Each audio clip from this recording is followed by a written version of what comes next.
United, together, here we stand. Sumana, Ashley, Felipe, your workplace wellness hour band, where culture meets health and wisdom takes hold. Fresh perspectives and insights unfold, building stronger teams, brighter paths ahead, a workplace where passion and purpose are fed. Join us, engage and elevate your game. Wellness that works puts growth in the frame.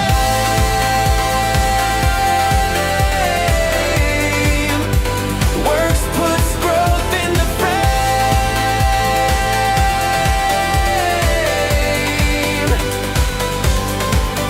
Mental clarity, physical strength, financial insight, tools and strategies that get it right. Real stories, real growth, real change that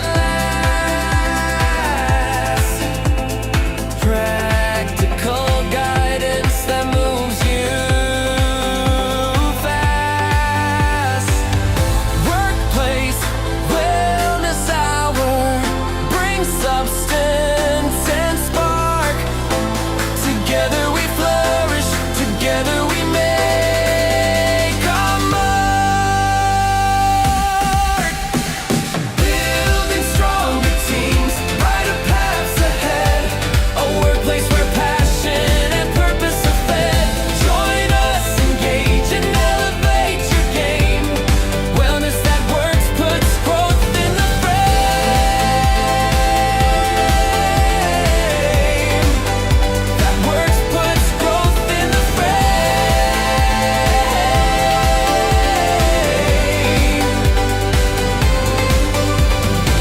So mark your calendar, answer the call. Workplace wellness, practical magic for all.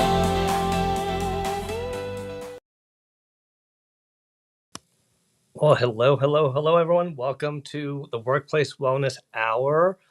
It is Monday, November 24th, 2025, and I'm here with my co-host Sumana Jetty. I am Felipe Cofino, and so happy to see you all here already. Great to see Jackie Hallberg and Christy watching from Florida. Always love it.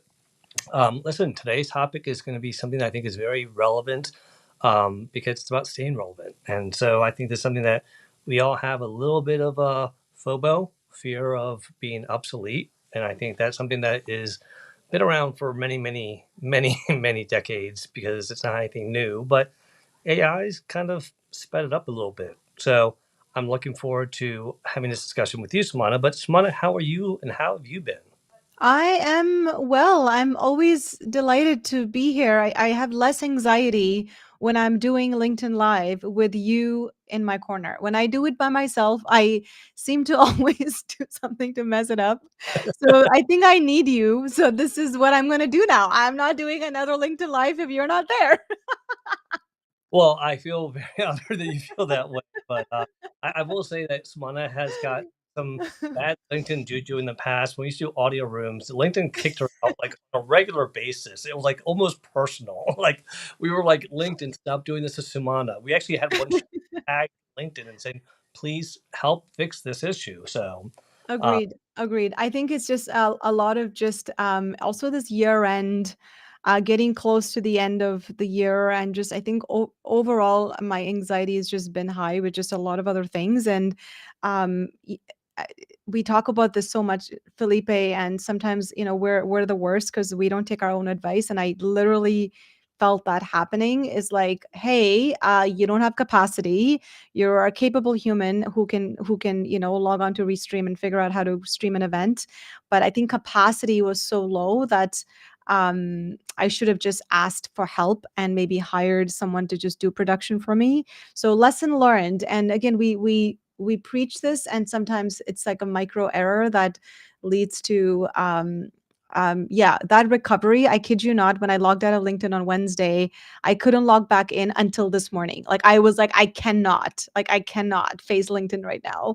I was so just sad and just feeling a little disappointed that, you put so much effort into bringing people together, especially my ambassadors who I love so much and they're so great. But I got to listen to their um their conversation from Wednesday, and they're just so sweet and smart, and I'm like, "Oh man, I wish we could have done better." So anyways, I'll just leave it there. Happy that you're here supporting this, and the production is it's a lot of work. So I do want to thank you for your continuous support and effort, and all the individuals who come, our community that comes every other Monday night. This is all thanks to you, Felipe. I know this is a lot of work, and I know you have Making so me much blush, going on. Sumana. I, I appreciate that. No, thank you for saying that. That's very kind of you. But I'm always learning, and I will say, Chasen, who's down in the audience, and another person, Aaron Gibson. These are two master producers in my mind because they do stuff before, during, and after that is just like, how do you are able to do this? And I'm always inspiring to learn from them. So for me, it's a learning process. And like we always say to people, it's not about the mistake you made; it's about what we learned from it, right?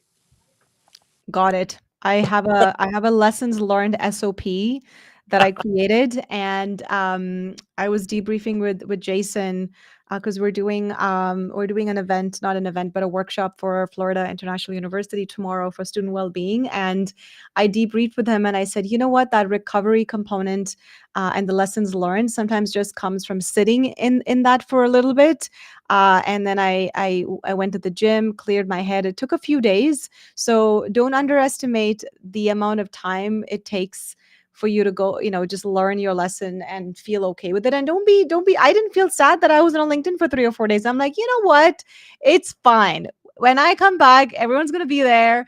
We're going to have a great show on Monday, and I'll be in better spirits, and we'll talk about AI. And I texted you, Felipe, because I wanted to talk about this topic as I randomly came across it. And I was like, ooh, this will be fun. Fear of becoming obsolete, because AI is here. It's where we use it. I use it all the time, and definitely not at the capacity that I can or want to.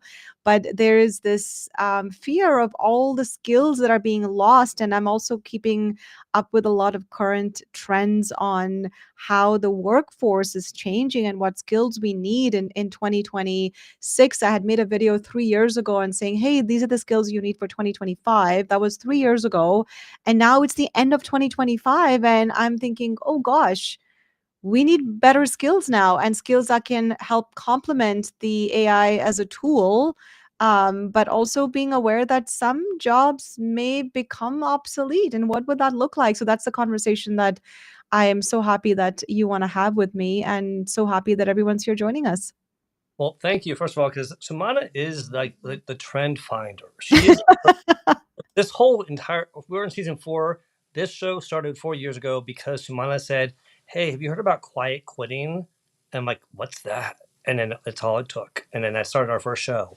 And so when she sent me a message, "Hey, there's this thing, a trend going on about FOBO," and if I get a message from Sumana and I don't know what it is, I automatically say I'm in because it's probably something that's trending, that's relevant, and if I haven't heard of it, then it probably is even more relevant. So she's welcome out there. So I appreciate you for all that. And you're right, this year has been insane. But before we get into this year, I want to welcome Chasen forehand for being here, who's just amazing with all the work he does for his nonprofit. And I have got to reply back to your email, Jason. Chasen, I have not forgotten. Peter, it's great to see you as always. We have to do another Friday night get together with our crew. We haven't done that, which includes our friend Mike, who's right there. Great to see you, Mike. And Scott, thank you for coming as well. And we have, I think, oh, and our friend Nick. It's always wonderful to see Nick. And Marcia Lee. Marcia Lee, who is our first and ultimate guest fan of the show from day one. And Charito, it's always wonderful to see you. So thank you for joining us. But Swana, you're right. This year has been insane. This has been, I mean, the beginning of the year, we started off with a lot of changes. We started off with, government closures of different government facilities like USAID and a lot of job losses. Then we went to lots of layoffs. Then we went to AI exploding even more. Then we went to a government shutdown. And then whatever else you may have had happening personally in your life. Okay. That's the thing that's been so insane. Hey, Christine, great to see you. And I think that's one of those things where it can feel overwhelming. And adding AI going as fast as it is, I mean, it's moving at Mach speed, y'all. It's not slowing down, and it's easy to feel like that fear of becoming obsolete. Now, I will say I've had this fear since I was in the 20s. I don't know about you, Sumana, but for me, I remember my first director, and she had to be maybe in her mid 30s at the time, and I was in my mid 20s. And she came in and we're doing something, and she's like, "Oh, I don't know how to do that anymore. I haven't done that in like 2 years. So I forgot how to do that." And she kept on saying that all the time. "Oh, I don't know how to do that anymore. You do it." I forgot how to do that. And I remember thinking, I don't ever want to become so obsolete like that. I didn't use the word obsolete, but so unneeded because I didn't know how to do anything. And that stuck in my head because I didn't care if I was a director, a vice president, whatever my title was, I didn't ever want to have a role where I can sit down and recruit for a job or fix someone's benefits or take care of a coaching counseling problem or whatever it may be. I wanted to make sure that I was still relevant because I felt like in order to be that in a role, you got to understand it fully. And here we are today. And the 5 skills that AI really has a hard time mastering because they have not really invested in growing in these areas are things like compassion, creativity, um, communication. These are just some of the things that AI has not really invested in. That as humans, we can still develop these skills so that we don't become obsolete. But the other part of it is we got to jump on the bandwagon at some point because this is not a trend. This is not a trend of like calling something by a neat name or a new great TikTok video to start doing or a song. This is really affecting all our lives, medical, physical, professionally, personally. It's coming to play. Our children are going to be in an AI world. So I think it's important for us to talk about it, Sumana. Mhm.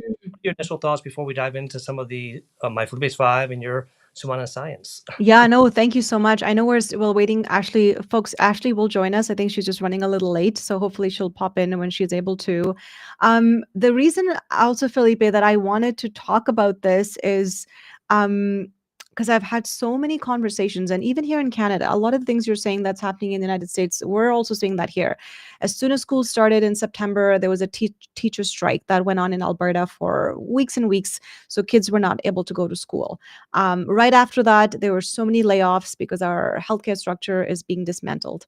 And then right after that, well, this Saturday, I think our nurses were going to go on strike, but I think they've been able to negotiate some kind of a deal. So that's on pause right now. So what I'm seeing and hearing from a lot of people is anxiety, stress. Am I going to leave my job? And not to mention the government of Alberta well, has a new return to the office mandate. So now there's no more hybrid work policy. They're following, a lot of the other organizations that are doing this.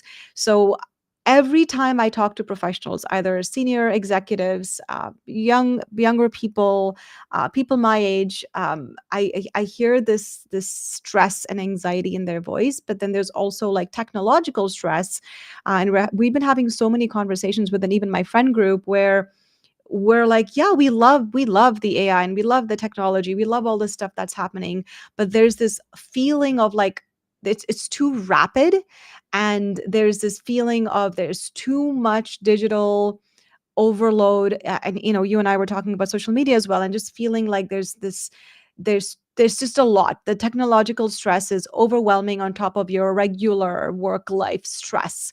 So this is something new that we have to navigate. And let's be honest, folks, I think this is just going to be there for some time as we ride this AI wave. We're just going to have to learn to adapt this new technological stress. So I think I just wanted to just remind people that it's okay if you're feeling overwhelmed, by AI tools, constant updates, and even social media. Like, I mean, I don't even know what's real anymore. I don't even know if the cat videos I used to love watching, I'm like, is this even real? And so now I'm almost scared to like go on like the passive detachment, that I would love to go watch some funny videos, like, pet videos and pet talk. I'm like, I don't even know if this is real now. So I'm resisting and pulling back from all the things that used to make me fun, and leaning towards more. And Felipe, you said it, leaning towards more of those human skills. I'm like, I think I just want to talk to a real person. Like, I don't know if I'm talking to a robot. Like, that's enough. I tell Chat GPT enough of my personal life. I want to talk to a real person now. So I just want to remind folks that it's okay if you feel that way, because guess what? I'm feeling that way. And a lot of the people I'm talking to are feeling that way. And there's this feeling of frustration, fatigue, but also like, gosh, if I don't keep up, am I going to be left behind? Like, do I need to be in this race, or is this, can I just scale back and just be an observer? I don't know what your thoughts are about that, Felipe. Do you feel that way? Like, I mean, I personally don't think I feel that way. I think I've always did not want to fall behind. I think I've always had that drive in me for some reason, and I'm sure my psychologist could go into my head and try to figure that out one day. But right now, I do think that it's one of those things where are you still using a landline and refuse to get a mobile phone? If you're that person and you're happy with your landline and not having access to any kind of mobile device, that's fine. But the rest of the world's moving on, and they're living by using their mobile device as a tool to order food, to purchase, to contact, to communicate, to locate. So AI is going to be another thing. Now, I think there's going to be a balance eventually. There has to be a balance because think about it. Most of us probably have this feeling. I know I have it where there are days where I'm like, zero, I want a representative, I want a human, I want a human. And there are days where I don't want to talk to anybody. Let me just hit one, let me hit three, and just tell me what my damn freaking balance is. I don't want you to sell me anything. I don't want you to cross sell me anything. I don't want you to thank me for my service and ask me to take a survey. I just want to know what my balance is. So I think there's times when we feel that we want one or the other. And I think eventually in the future, we're going to have a balance. But let's do this before I'm going to put in the link in the chat shortly. Swan and I have a different style of doing Flippy's 5. I want to try one at a time again because I think this could be a little bit shorter and they're just very quick kind of things, but I think we'll be able to go through them fairly quickly. So we'll see. But welcome to who else joined us here? I feel like someone else. Oh, Bernardo from Uruguay. Gracias, mi amigo. It's great to see you. And we also had, I think, someone else. Oh, Deb Haas. Great to see you. And Stephen Eng. Great to see you as well. So thank you all for joining us. Please repost a room to your network. Let them know that we're going on live, especially if you think that this is somebody that would benefit from this topic or this discussion. We'd love to have them be here during the live discussion to be able to join us on stage or ask questions. So, all right, let's go to Footbase 5 because it is about are we staying relevant during challenging times? And God knows it has been a challenging year. So the first one I have, we talked about this already, FOBO and tech stress. We're not going to belabor this. We know that FOBO stands for fear of being obsolete, and the AI and tech stress has added to that. So let's just skip to number 2, Sumana. Number 2 is change fatigue. So I think this is something that we can both relate to a lot because this happens to a lot of people. And when you have change fatigue, it really can affect your confidence, your focus, your performance. So watching for signs and prioritizing changes, things like that can help you. But I do think that with any change, when you fight it, it's almost you're spending so much more energy than asking and learning about it, understanding why the change is happening, and choosing to be optimistic so that you can handle the stresses and those challenges a little bit better. But what are your thoughts about change fatigue? I know that you probably have some thoughts on this, Sumana. yeah, no, I love this one, and it looks like we we did talk about the first one before we even went to your Felipe's 5. Apologies, Felipe. Yeah, no, Oh, so that was change. perfect, actually. That yeah, thank you. No, I appreciate that. Um, I think the only comment I'll make here for this one is what, and folks who are listening can jump in the chat here, but do you have systems to identify your change fatigue, and to be able to categorize that change fatigue as like, this is just my, warning, or this is just yellow, or is this getting to like the critical sort of red zone. Having some kind of a system, because I think we can all say, yeah, I think I have some kind of change fatigue, but where does that lie? So I think there's two questions here. Maybe just doing a bit of self-awareness to identify, like, where is this change fatigue coming from? Is it from my work? Is it from a specific project? Is it from social media? And number two, to have some kind of a system within yourself to identify if this is manageable, I'm still kind of in this yellow zone, or am I kind of moving towards orange, or am I moving towards that red critical zone? And then for each of those levels, to have different strategies, because my brain immediately goes towards health and well-being, and immediately goes towards like, well, how much change is good and how much is too much, and each of us are going to have a different capacity to deal with that. So just create some systems and strategies for yourself. I know that for this question, if I were to journal about it, I would know exactly where my pain points are and what I would need to eliminate or change in order to feel better. So, from the perspective of burnout and just health and well-being and things that don't cause you stress and anxiety, you need to have a system for yourself to recognize, like, what is causing me illness versus what is causing me wellness. I'll just I stop there. love, and I think that you nailed great reasons as to why it happens, and some great examples of what you can do. I mean, watching for the signs obviously is key, but prioritizing the change is, like she said, too much change can be bad, and it can just overwhelm you. So prioritizing and saying, okay, I'm going to deal with this next week, next month, whatever that is, if you can push it off, obviously, because you need that stability, and it's important for you to ask clarity if you need it, because a lot of times the stress from change is not understanding or knowing why the change happened. That's why leaders need to be transparent. This is why we're doing this. This is going to be the benefits of it. This is what the future will look like. When you paint that picture, it diffuses a lot of that anxiety. So, all right, next one, real quick here, is staying ahead without burning out, which I feel like is definitely in your wheelhouse as well, Sumana. Um, you know, we talk about upskilling a lot here, and when you're staying ahead, people are trying to upskill, but it shouldn't exhaust you. Okay, you got to find that balance and be able to stay. I mean, like for me with AI, one of the things that motivates me to stay ahead is because, well, employees started using it. We need to create some boundaries around what can they do at work and what can they put on into ChatGPT. We need to create some policies, and then we decide, okay, well, let's train them on how to best use it and how to use it in a way that is considered allowed or not perceived negatively.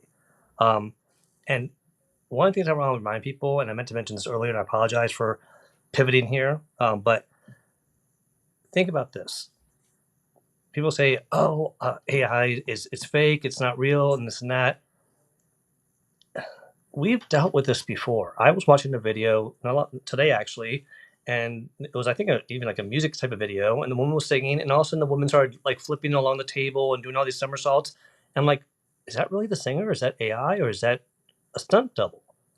And then I thought about it. Stunt doubles don't bother us. Lip syncing, that bothers us unless we know that they're doing lip syncing.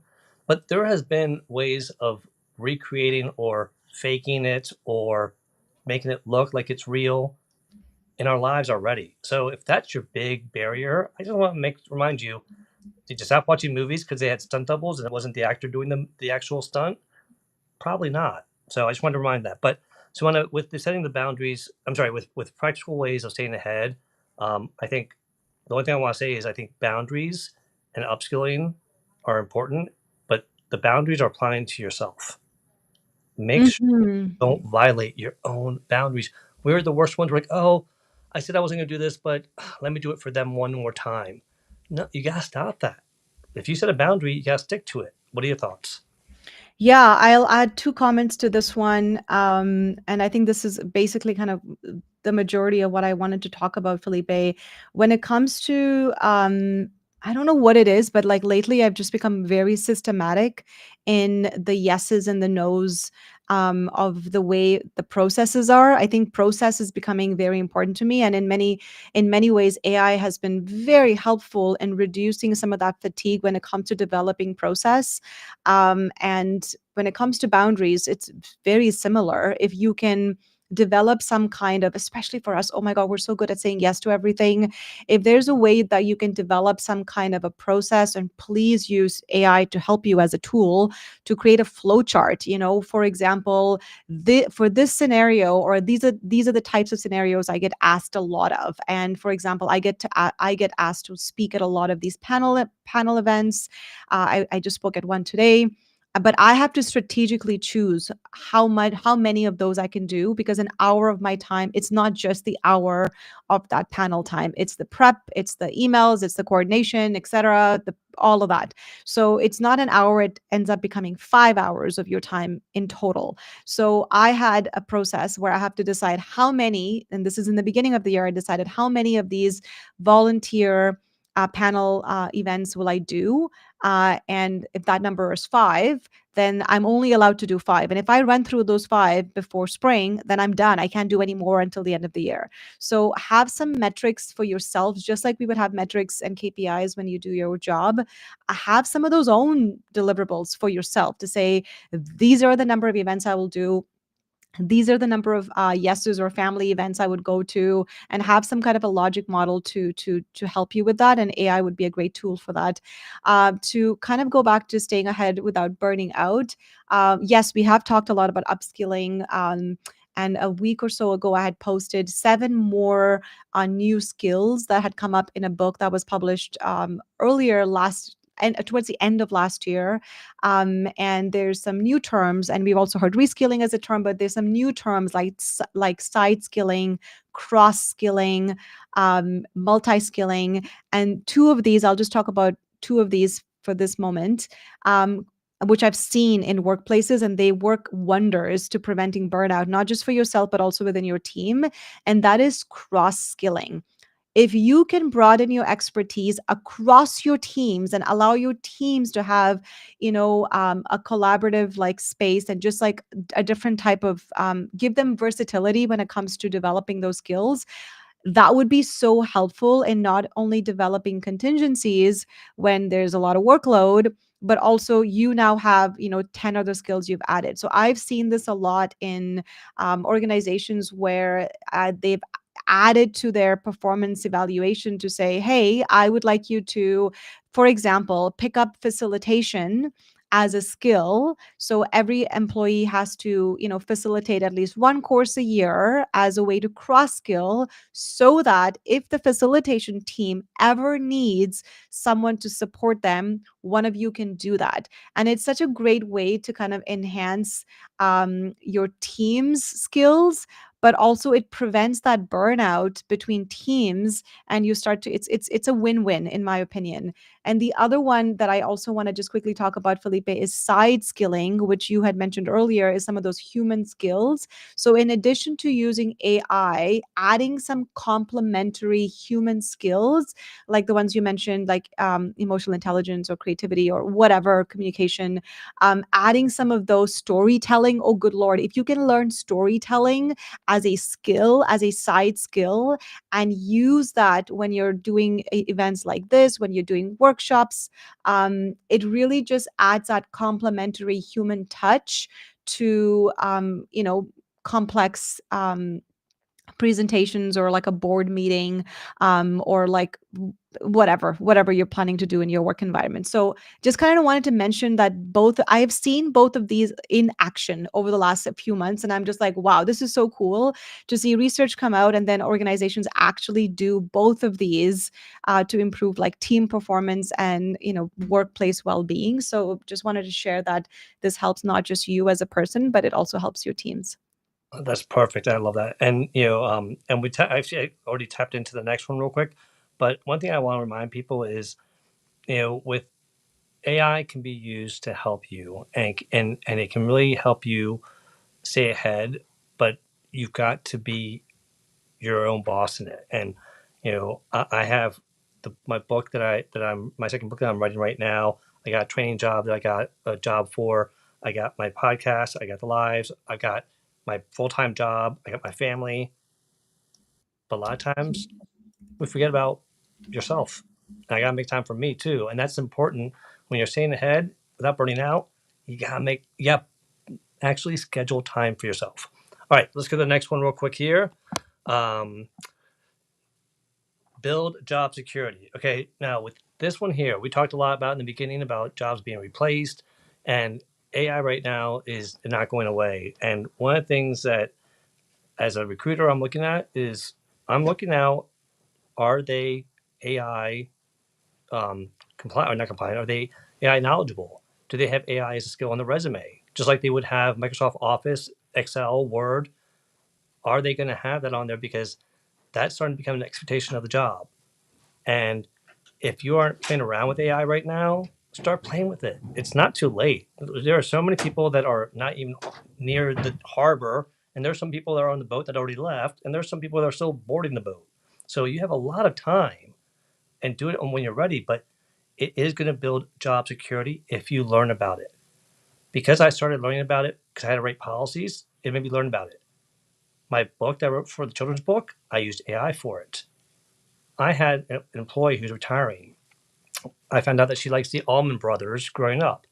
I did a farewell video of old pictures of her from the company to a song I used on Suno that talks about her.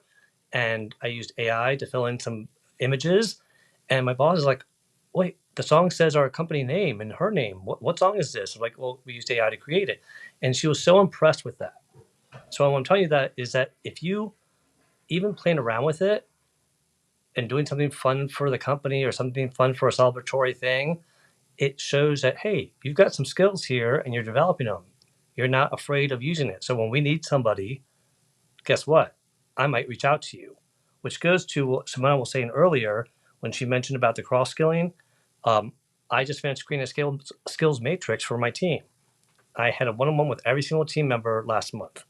And one of the questions I asked at the end of the one on one was, hey, what are the top 3 skills that you think you really have that are the strongest? And then I added a list of all those skills. And then I sent it out to the rest of the organization. I said, okay, now tell me what skills are missing from these people. Meaning, like, oh, well, Sumana didn't mention that she's great with data science and she didn't mention she's great with public speaking. So I'm going to check off those skills for her. And that from that master skill sheet, you're going to be reach out to people. Yeah, the skill sheet. Yeah, the skill sheet. You'll be able to reach out to people to say, "Hey, I have this project I'm working on. I know you have the skill. Can you help?" And even if you don't have it fully developed skill, you're not a specialist in it. They they're giving you the opportunity to grow on it. So it is something that if you start introducing AI into different ways of how you can use it at work, and even small little things, it's going to start building that job security of you being a future focused person. Shimana, before I say anything else and slip up, I'm going to hand it over to you. I will say one thing about the slip up. God bless my wonderful aunt who was a piano teacher for many years. She could not say, she'd always say, here's a piece of paper with the music on it. She couldn't say a sheet of music because the word sheet would come out like what I just said. So over to you. I'm sure that's totally fine, and our audience and our community, they love us, especially you, so much that I'm sure like a little slip up like that is okay. Um, I love the skills matrix. I think the fact that you do it with your team, and especially now in Q4 when we're like all starting to feel like we need to wrap up our projects, and decide what do we want to do for 2026.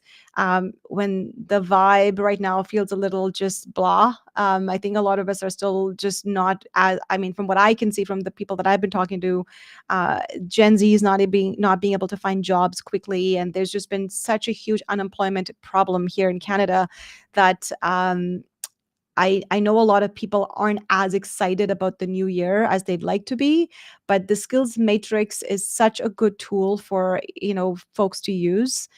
In addition to that, I think the only other thing I'll add to build job security is to do this analysis for yourself, because I think I just did this myself, Felipe, and I created a learning and development plan.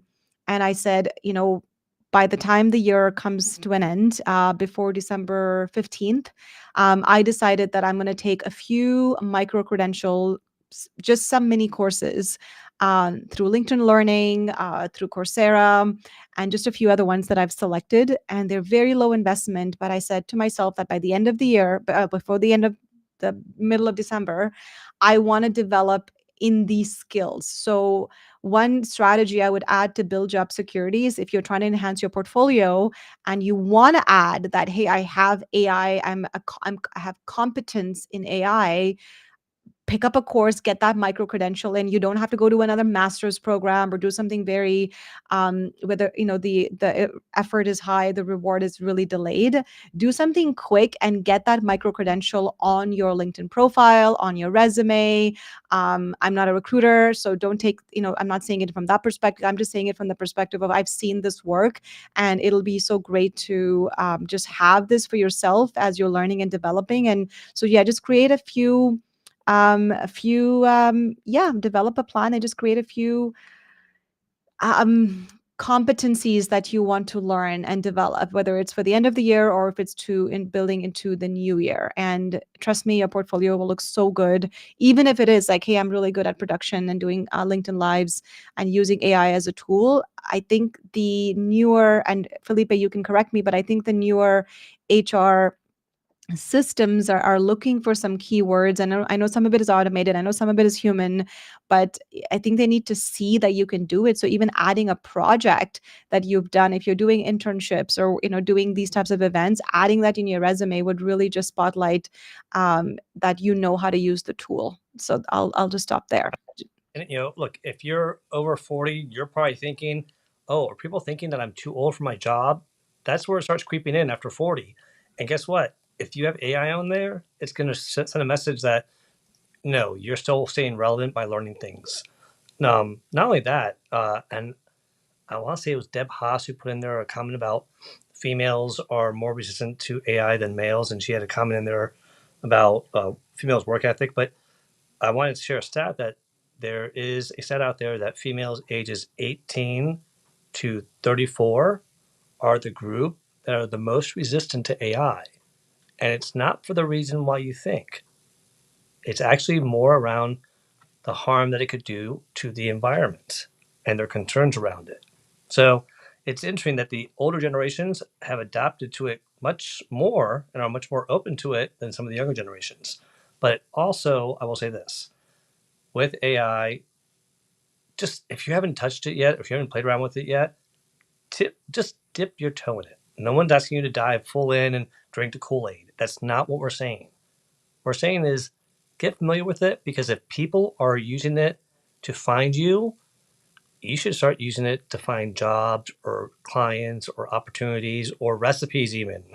My wife said, oh, there's this recipe I saw on TV. It was about this. It had like these five ingredients. I can't remember it. I go, ChatGPT it. Say you saw it on the Today Show, boom, boom, boom, and there it was. All right, real quick before we get to our next guest, our last topic here is mindset matters more than technology. Um, that seems very logical, I think, but the reality is that at the core of having that fear of being obsolete is how you think.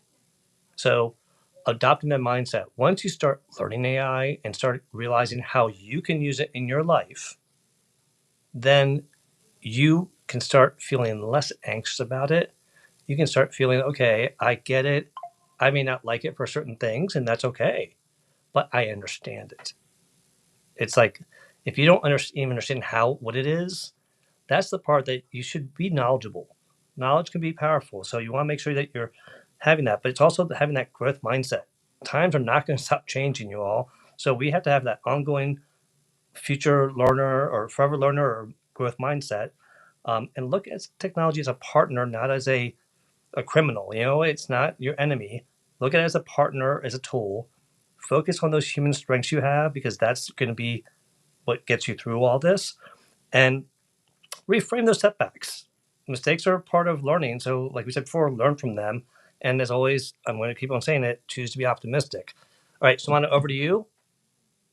I mean, I love this. A lot of our well-being strategies, they really do come from mindset, right? Why I think you also have to just double down on those human skills, but ask yourself, why does this matter to me? And I'll tell you, Felipe, as I'm getting older myself, I'm really questioning a lot of what I do with my why. Like, why am I using tech? Why am I on LinkedIn? Why am I spending time on the social media? Or why am I doing this activity? Why am I waking up at 5 o'clock in the morning to go to the gym? How do I manage and seek relationships that are energizing me? How can I remove those relationships that are reducing my energy? Like, why do I bother with some relationships that are not helping me? So I think when we think, it is such a hard thing to do, especially when your brain is offline. When that cortisol kicks in, you're in fight or flight, and your working brain it's offline, and you can't really think. And this is when you have to leverage tools that are either I always say, grab a pencil and write things down. And that's literally what I do when I find myself overwhelmed. Is It's like that brain dump. Mel Robbins talks about this a Relationships lot. that Like, if are you find that you're feeling, reducing I my don't know how to energy, like manage my why do mind, there's I just too much going on with bother technology, like, just with some write down relationships that are and not get that brain helping me? dump So on a I piece think of paper. And earlier in the discussion, we spoke about boundaries and having those systems of, like, when is it when is critical, is it causing me illness, and what am I doing that is within my domain and it's causing me kind of like wellness. And I'll say one other thing, another practice that I've been using a lot of to keep my mind sharp. But I'll say there's been so many moments where that brain goes offline and you're like, I don't know what to do. And you're just become this potato. And I just want to watch Selling Sunset for like 3 hours. And that's okay. But if I start noticing that patterns happening every other day, there's a problem. So the only tool I'd say for mindset is reflection. Asking yourself the why, but just like remembering that your approach can be tailored to also where you are in your life right now, and we're all in different stages in our lives. So just be a little graceful when it comes to I to life. And yeah, you know double down on those human skills as much as you can. But we're all so different. I mean, the computer can be running you can talk to Chat GPT all night long. It'll keep giving you a response and keep trying to find a solution for you. But is your brain able to process all of those things that the robot is telling you? Or at some point, do you shut down your laptop and say, you know what? I thank you, but I can probably do one of the 30,000 things you've given me to do. So just understanding when you need to kind of like check out, and when you need to like double down on that human side of things. So I'll just stop there. I'd love to hear from you and our speaker on the stage here. And thank you for sharing that. I think knowing your why is so hugely important, and I think it's important for us to remember that those human characteristics. Somebody sent me a message, was like, "What were those 5 C's?" Just to repeat them again, they are curiosity. I'm sorry, these are the 5 C things that AI currently has not mastered, or are they currently investing time in mastering. It doesn't mean that they don't have some capabilities in this. It's just not, humans still have an edge on this. The 5 C's are this: curiosity, compassion, courage, creativity, and communication. So these are 5 skills that you can really lean on and build on. And here's the bottom line: technology is going to keep on changing fast, but having that fear of being obsolete loses its power when you stay curious, when you take those small steps to learn, when you protect that energy so you don't burn out, and you trust yourself to grow and learn. Your skills and that mindset is that willingness to adapt and be kind of future proof, if you will. I'll say this, and we'll go to Gregory. Is I've shared the 5 things that I say to myself when I'm struggling with something, and I'm going to share them with you all right now. Is when you're having that moment with, especially with AI or feeling obsolete, remember these 5 things. One, be confident in what you know and the experience you have. You should be confident in that because you have a lot to bring to the table. 2, be curious about what you don't know. We have so many tools at our disposal. Be curious. 3, be grateful for what you have. 4, be compassionate to yourself, especially because learning, you're going to make mistakes. And then 5, be tenacious because you've got this and you can overcome it in time. Your own pace, but you can do it. So, with that being said, Gregory, thank you for being patient and thank you for joining us on stage. I know Marcia is right behind you here. Please unmic, and what is your comment or question about this topic? Over to you. Hey, can you hear me? Loud and clear. Okay, just checking.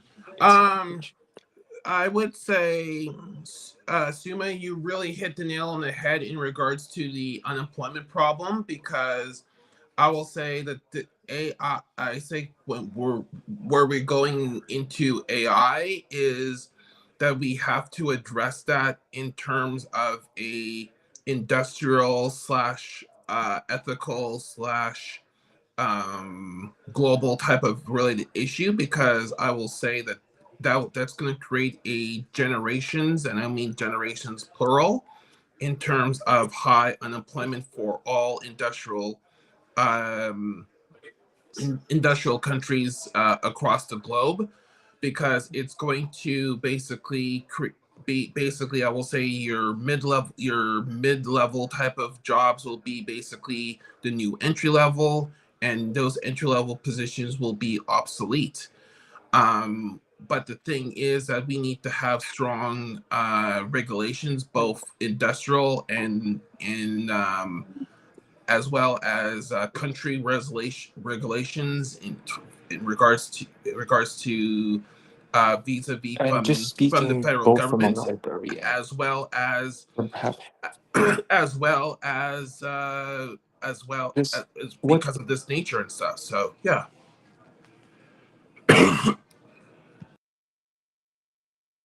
Well, Gregory, thank you for sharing that. Like the unemployment problem is a real issue, and it hasn't been getting better in the U.S. or Canada. And but when it comes to AI, you're right. The entry level jobs, many of them are at risk. But I've been talking to a lot of my colleagues, and from an HR perspective, one thing that has been somewhat of a positive, if you will, out of all that chaos, has been that so often we bring in these educated college grads or these eager young professionals coming in that want to work, and we're having them do menial tasks like, okay, here, type up these minutes, or here, do some filing. Having them come in at a higher level skill and having the menial tasks be taken by AI, I'm a big fan of. But it's where people get greedy and they're like, how can we save money by using AI and cut jobs? That's where becomes ethical, and that's where Correct, real. Felipe. Because could I say one more thing? Sure. Because Quickly, in the quick same okay, please so, go ahead. Quickly, because okay. we have other people on stage, please. Sure. Because in the same country that me and Suma was in, there was a PBO report that stated that in the CRA, which is basically our version of IRS down in the States, that AI contributed to 33% of errors in regards to get access to information. And for humans, it was an 18% error in regards to getting access to information and stuff. So that's why I say that this is a major ethical type of situation, that it could give wrong information to the general public and stuff. So yeah. Absolutely. And I think that's something that, I work with a number of academics and PhDs that do a lot of technical writing and grant writing and policy writing. And they were very against this until they heard one of our competitors was using AI for all their drafts. And I said, what's the difference about you editing a draft versus you editing somebody else's draft or your own draft? As long as you are checking it. But people, again, to your point, Gregory, will let the AI version go as the final version. And that's a mistake because there's wrong information in there. There's wrong sources in there. You need to inspect what you expect. So great point there, Gregory. Sumana, comments on Gregory's share? Oh, and please introduce Marcia after that. Oh, thank you so much, Gregory. I appreciate having another Canadian and who understands the way the economy is unfolding here. I know we only have 10 minutes, so I don't really want to debrief too much.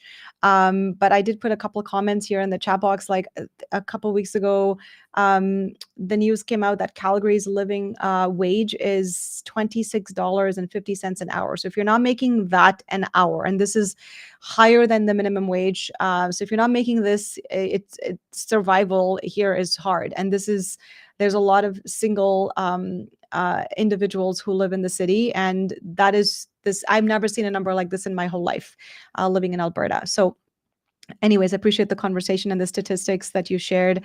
Marcia, I'd love to speak with you and have you on stage. FOBO, fear of becoming obsolete, how to beat it. We've been kind of discussing the pros and cons of AI. And if you're experiencing FOBO, if you're not experiencing FOBO, what are your thoughts? Would love to hear from you. Good day, I'm gonna be very brief. Not really. Felipe, you know what? You got me onto my boyfriend. That's his name now. AI is my boo thing. Yes. Felipe, I remember Felipe, a couple of years ago, you had talked about it.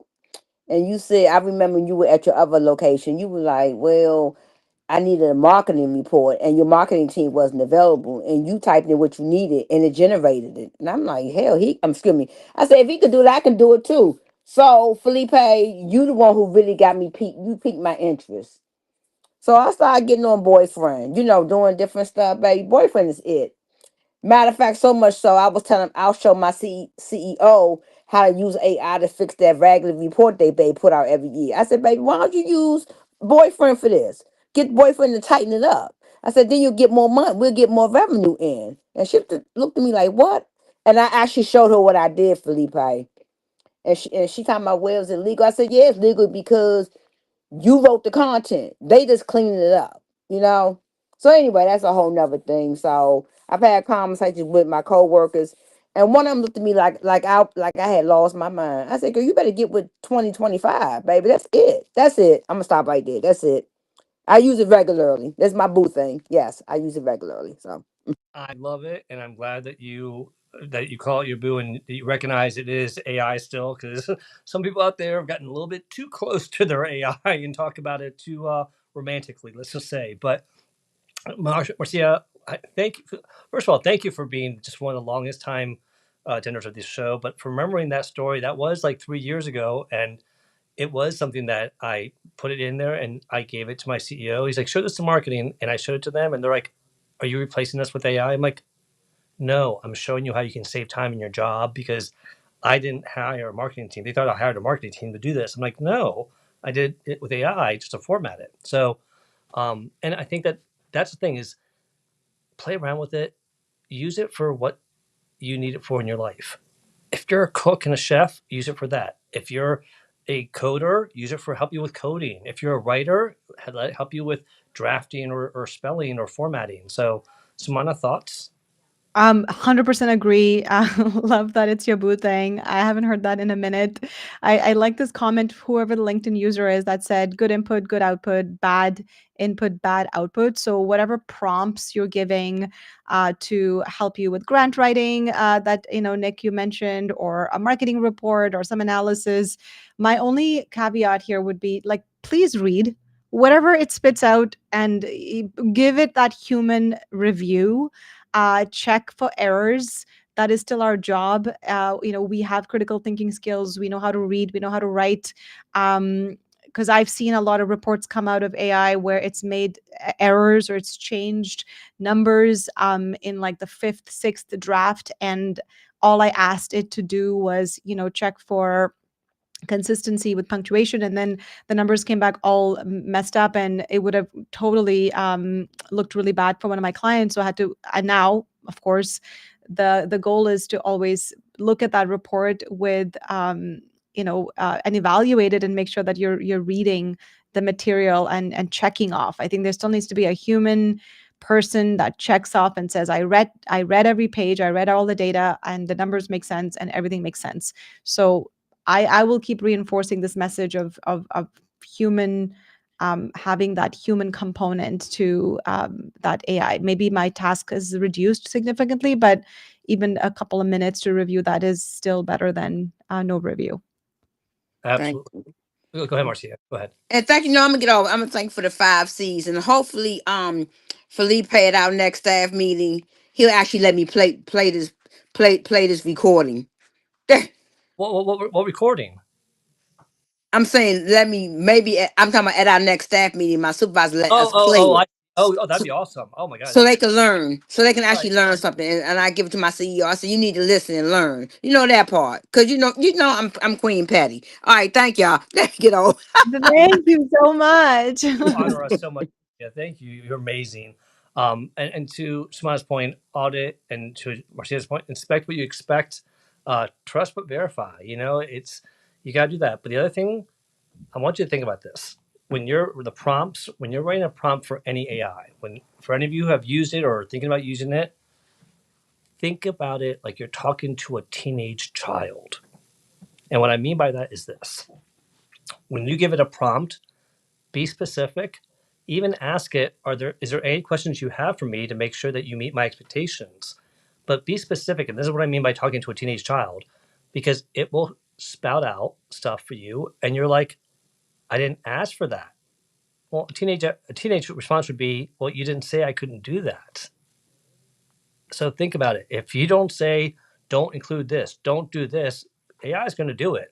Just like a teenage child's like, well, you didn't say, you said I couldn't go out this front door and leave the house. So I left through the window, you know? So again, the more detailed and more specific, but again, also tell it how to act because AI is going to be very agreeable.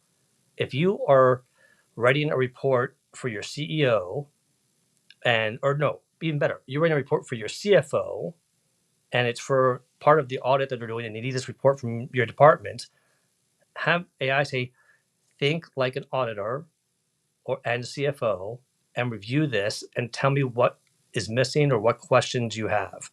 And have it play that role of the person to challenge you.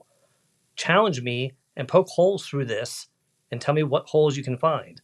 It is going to only do as much as you tell it. So I encourage you all to do that. Stephen Ang, it is a pleasure and an honor to have you on stage, my friend. It has been way too long. First of all, have you been? And then secondly, please share your insights on this topic.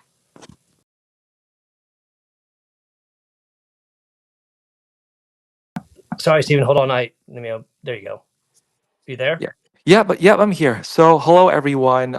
It's been such a long time, but it feels really great to be back. I'm gonna make this quick because I know we're coming up on time. Just speaking from like the library perspective, like I'm not overly worried about AI right now because because at least in the library world, we see it not like as an enemy, but as another resource that can potentially help anyone become more information literate because information literacy is very fundamental to your ability to thrive in society like in general, and that's what we always teach in libraries in general. And if you're just living under a rock and you're information illiterate, like that's going to be exposed if you are rendered obsolete by your employer. So having AI for what it's worth as like as an alternative set of eyes and ears to at least communicate with you and help you evaluate contrasting points of view and biases can at least help you get your feet wet, as you guys were pointing out earlier, and at least get you into the habit of thinking critically and evaluating different sources of information. Because if you don't start now, then when are you going to start? You're not going to raise a generation of literate individuals unless you give them the encouragement and the resources to get them started. And let AI be one of them. So that's my point. That was an excellent point, Stephen. And I think that's very important because the reality is that, literature, reading, knowledge, learning, these are things that we are still going to need to be relevant. And if we let AI do everything for us versus use AI to help us learn and grow, then we shouldn't be surprised when we get replaced. Um, I will say though, I'm curious if anybody in the chat before I hand it to Sumana, has anyone talked to their Alexa and been disappointed that Alexa did not give you the response that ChatGPT does? Because I've been talking to Alexa, asking her questions that normally I would not ask Alexa because I've been so used to talking to ChatGPT, and Alexa's like, I can't do that. But Sumana, over to you. No, I loved Stephen, your comment, and thank you for coming back to our show and being part of this conversation. I mean, I'm on the same side. I think we've if there's no fear of becoming obsolete, I think that was the conversation here. If we're feeling like we can manage the expectations of using technology as a way to grow and evolve and be better at our jobs and learn some new skills, but at the same time have those literacy skills that we need. What I would hate to see is a world where our younger generation, they don't know how to use a pencil or don't know how to write, and God forbid there's no internet or technology one day. Like, how would they communicate with, like, my nephew? He's a baby. Like, this, like, my second nephew is still a baby, but he knows he knows what a phone is. He knows that is where my attention goes to the mobile device, and I need a device to play with, and he knows that that's what I'm going to do. He's so advanced. It's so crazy to see a baby like that grow, but I would love to see. I don't want to see the loss of some skills. Maybe we can talk about this more later on, but I mean, I'd love to see kids and adults be more literate and not lose education. I'm a fan of learning and development, and education is such a big value of mine. That would be my fear. Would be, I hope we don't lose some of those basic skills of learning. That's about it for me. I think that's a fair fear, and with any technology, we should be cautious. I just don't want people to be so afraid that they avoid it. Because, like I said, this is not just a trend of what people are calling something that's going to change in a decade. This is really going to be integrated in our lives, and we didn't even touch on how industries are using it at such a high level. And again, we act like this is a new thing, but we've been exposed to AI for the past 10 plus years. And I know HR's used it in some cases, but I'll leave you with this. If you have any fear, especially around your job, especially, then do something about it. Because hoping and praying and waiting to see what happens isn't necessarily the solution. Learning and figuring out what could be done with it is going to show that you're staying relevant and adding value to your employer or to future employers. So I encourage you all, if you have questions, feel free to reach out to Sumana and I. We'd be happy to talk to you about this one on one.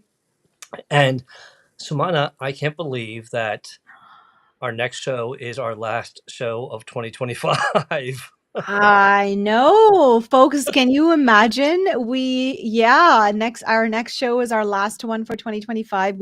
Just because of the way the calendar is this year. I think we typically get about 2 shows, but this year we're only going to get 1 show in December. So we all need that break. So we don't want to drag this into closer to Christmas. So that is our last show. And Felipe, if you remember the promise we made to our listeners, we said that we were going to bring back the great lock-in conversation and Right. keep people accountable. Like, have you been following through with your great lock-in? All right. So, you know what? I may do a post about, well, no, I don't want to share people's great lock. I may reach out to people and share their great lock in stories that they share with us and see if they will come back and join us for the holiday event on December 8th. And Sumana and Ashley was with family tonight, so she that was a priority as it should be.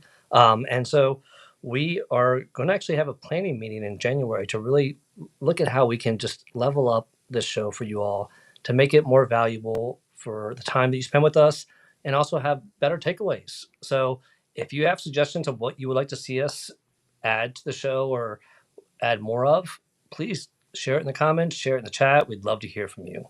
Sumana, what do you have coming up? Anything else coming up soon, or any last thoughts? Just one final thing I'll say, and thanks to Nick. I had reached out to Nick on DMs and said, "Hey, do you know anybody who can help me make a digital magazine?" So if some of you had received a message from Hannah, Jetty Wellness is putting together our first digital magazine by hopefully before the 8th of December, and it's going to have all of the things that we're excited or we have done and accomplished over the year, including Workplace Wellness Hour, including some of you amazing people who have contributed to Workplace Wellness Hour. So there's community spotlight, there's events we've done, strategies that have been so powerful. A bunch of different things. I've never done this before, so this is the first time we're launching this just as a way for you to read something cool, not another PDF, but an interactive, technologically advanced as product for you to have a look at. And you might see your face and your photo there. So I'm not sure who we're picking out. We've got our draft ready. A huge thanks to Nick for introducing me to Jen Lynn, who is working on this as we speak. So that's what's coming up. No other events, Felipe. I'm not going live. I'm done. This is it. Well, I'm actually in the Adirondack Mountains right now with my in-laws, where it's just snow-covered pine trees, and Copper is loving the snow like you would not believe. I'll probably post a photo of it at some point. But he just loves the cold, and I want to enjoy the rest of the holidays with my family up here and down home. So this break is well needed, I think. But we are looking forward to going out with a bang on December 8th with all of you all, and thank you to everyone who joined us. I mean, Tom, Gregory, Kenneth, Sharito, Lisa, Jackie.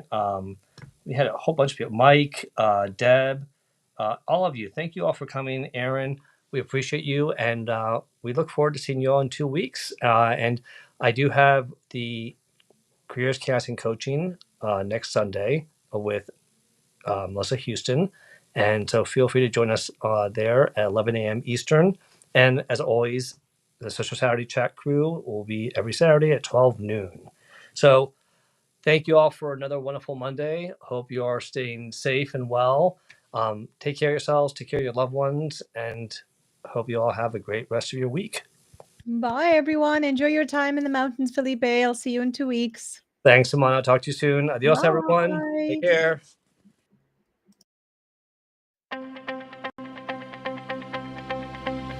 United, together, here we stand. Sumana, Ashley, Felipe, your workplace wellness hour band, where culture meets health and wisdom takes hold. Fresh perspectives and insights unfold, building stronger teams, brighter paths ahead, a workplace where passion and purpose are fed. Join us, engage and elevate your game. Wellness that works puts growth in the frame.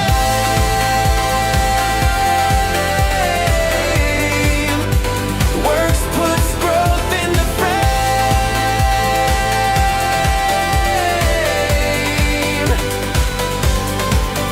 Mental clarity, physical strength, financial insight.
practical